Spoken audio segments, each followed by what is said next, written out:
Assalamu alaikum wa rahmatullahi wa barakatuh. Bismillahir rahmanir rahim. Wassalatu wassalamu ala rasulillahi wa ala alihi wa ashabihi ajma'in. Bienvenue dans ce nouvel épisode du quart d'heure coranique, ton moment pour comprendre et méditer le Coran verset par verset. Je continue mon avancée dans la sourate al-Baqarah.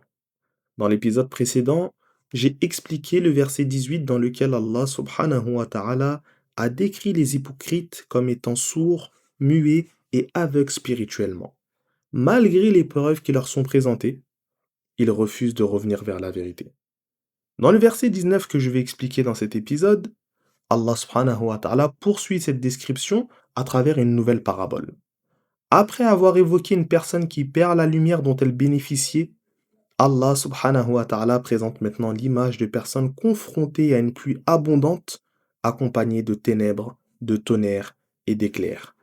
À travers cette comparaison, Allah subhanahu wa ta'ala nous montre comment les hypocrites réagissent face à la révélation, aux rappels et aux preuves qui leur parviennent. Je commence sans plus tarder par la récitation du verset.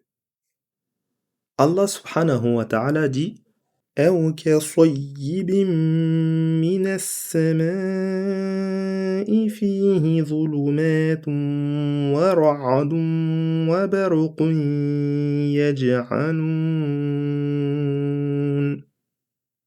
يجعلون أصابعهم في آذانهم من الصواعق حذر الموت والله محيط بالكافرين. Après avoir écouté la récitation de ce verset, prenons le temps d'en comprendre le sens. Allah subhanahu wa ta'ala commence le verset en disant أَوْ كَصَيِّبٍ مِّنَ السَّمَاءِ, ce qui signifie dans un sens rapproché, ou encore comme une pluie abondante venant du ciel. Le mot soyib désigne une pluie abondante qui descend du ciel. La pluie est l'une des plus grandes causes de vie qu'Allah subhanahu wa ta'ala a placées sur terre. Grâce à elle, les terres arides deviennent fertiles, les plantes poussent et les créatures trouvent leur subsistance.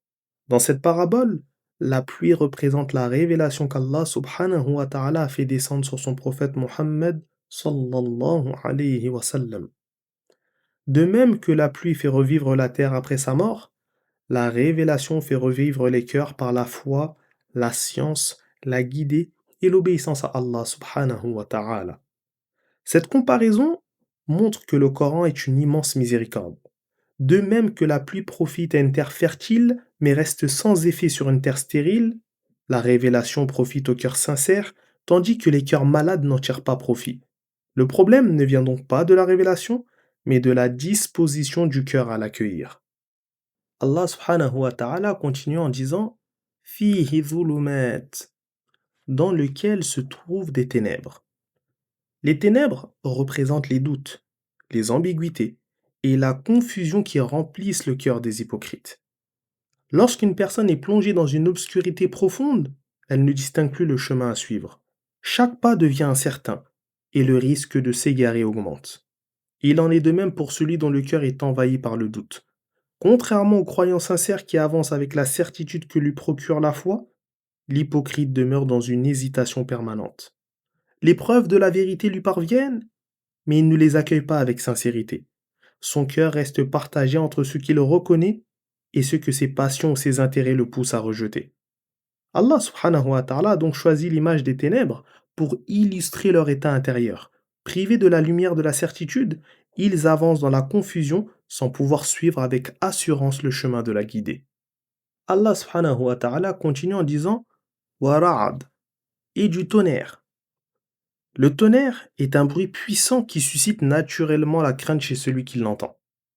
Dans cette parabole, il représente les avertissements contenus dans la révélation. Le Coran ne contient pas uniquement des promesses de récompense.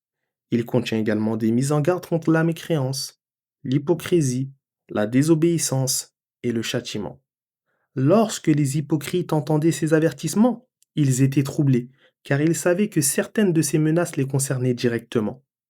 Le tonnerre symbolise donc la force des rappels divins qui secouent les cœurs et mettent chacun face à ses responsabilités. Allah subhanahu wa ta'ala continue son propos en disant wa baraq, qu'on pourrait traduire par et des éclairs. L'éclair illumine soudainement l'obscurité. Pendant un bref instant, tout devient visible. Le chemin apparaît clairement avant que l'obscurité ne revienne. Cette image représente les moments où la vérité devient évidente aux hypocrites. Certaines preuves sont tellement claires qu'ils ne peuvent les ignorer. Ils aperçoivent alors la véracité du message du prophète Mohammed sallallahu alayhi wa sallam et la beauté des enseignements du Coran. Cependant, cette clarté ne dure pas. Au lieu de s'attacher à cette lumière et de suivre la vérité qu'ils ont reconnue, ils retournent rapidement à leurs doutes et à leurs hésitations. L'éclair représente donc une lumière passagère qui ne produit pas la certitude durable présente dans le cœur du croyant. Allah subhanahu wa ta'ala continue le verset en disant يَجْعَلُونَ أَصَابِعَهُمْ فِي آذَانِهِمْ مِنَ الصَّوَاعِقِ حَذَرَ الْمَوْتِ. Ce qui signifie dans un sens rapproché, ils mettent leurs doigts dans leurs oreilles à cause du fracas de la foudre par crainte de la mort. Cette image représente la réaction des hypocrites face à la révélation. Les avertissements d'Allah subhanahu wa ta'ala les troublent et ils comprennent qu'ils peuvent être concernés par le châtiment annoncé. Cette perspective les effraie. Mais au lieu de revenir vers Allah subhanahu wa ta'ala, ils cherchent simplement à ne plus entendre ce qui les dérange. Ils préfèrent s'éloigner des rappels plutôt que de remettre en question leur comportement. C'est un peu comme une personne qui reçoit plusieurs avertissements concernant un danger, mais qui préfère ignorer ces avertissements plutôt que de prendre les mesures nécessaires pour se protéger. En refusant d'écouter, elle ne supprime pas le danger, elle se prive simplement de ce qui pourrait la sauver. De la même manière, les hypocrites pensent qu'en se détournant des rappels, ils échapperont à leurs conséquences. Pourtant, la véritable protection ne consiste pas à fuir les avertissements, mais à accueillir la vérité et à revenir vers Allah subhanahu wa ta'ala. Le tout miséricordieux exalté soit-il, termine le verset en disant Wallahu muhitum bil kafirin, ce qui signifie dans un sens rapproché, mais Allah cerne les mécréants de toutes parts. Depuis le début de ce verset, Allah subhanahu wa ta'ala décrit les hypocrites. S'il les désigne ici comme des mécréants, c'est parce que les hypocrites visés sont ceux qui affichent la foi tout en cachant la mécréance dans leur cœur. En réalité, ils font partie des mécréants, même si les gens ignorent leur véritable état. En affirmant qu'il les cerne de toutes parts, Allah subhanahu wa ta'ala rappelle qu'ils demeurent entièrement sous son pouvoir. Leur hypocrisie, leur ruse et leur complot ne peuvent ni diminuer son autorité, ni empêcher l'accomplissement de ce qu'il a décrété. Ils peuvent tromper les hommes pendant un temps, mais ils restent entièrement soumis à leur Seigneur. Cette parabole se conclut ainsi par un avertissement adressé à tous ceux qui suivent la voie de l'hypocrisie. Celui qui refuse la vérité et cherche à tromper Allah subhanahu wa ta'ala et les croyants ne fait en réalité du tort qu'à lui-même. Quant à Allah subhanahu wa ta'ala, il demeure le maître absolu de toutes choses et chacun retournera inévitablement vers lui pour être jugé selon ses œuvres. Ya Allah, fais descendre sur nos cœurs la lumière de la foi comme tu fais descendre la pluie sur la terre. Accorde-nous la certitude après le doute, la sincérité après l'hésitation et la fermeté sur la guidée. Préserve-nous de l'hypocrisie apparente et cachée, de l'endurcissement des cœurs et du rejet de la vérité après sa connaissance. Fais que le Coran soit le printemps de nos cœurs, la lumière de nos poitrines, la dissipation de nos tristesses et l'apaisement de nos préoccupations.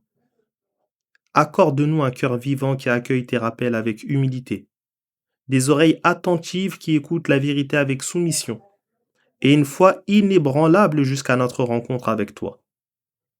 Pardonne nos péchés, accepte notre repentir, raffermis-nous sur ta religion et réunis-nous avec les prophètes, les véridiques, les martyrs et les pieux dans les plus hauts degrés du paradis. Tu es certes celui qui entend parfaitement les invocations et qui répond à ceux qui l'implorent. Ainsi se termine cet épisode du quart d'heure coranique.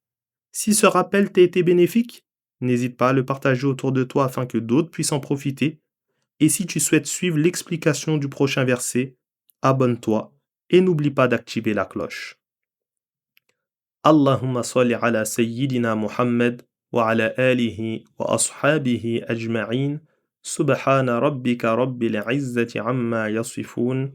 Wa salamun ala al-mursalin. Walhamdulillahi rabbil alamin.